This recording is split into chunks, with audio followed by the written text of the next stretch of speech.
Okay, good morning guys. Happy Thursday. Did you see what I'm holding now? I have television. This is free from my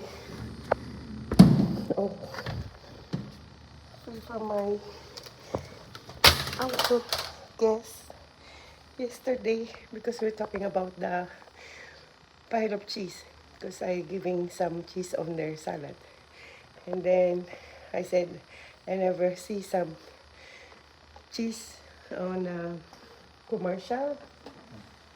And then she told me like, okay, beside your television, I will give you some television.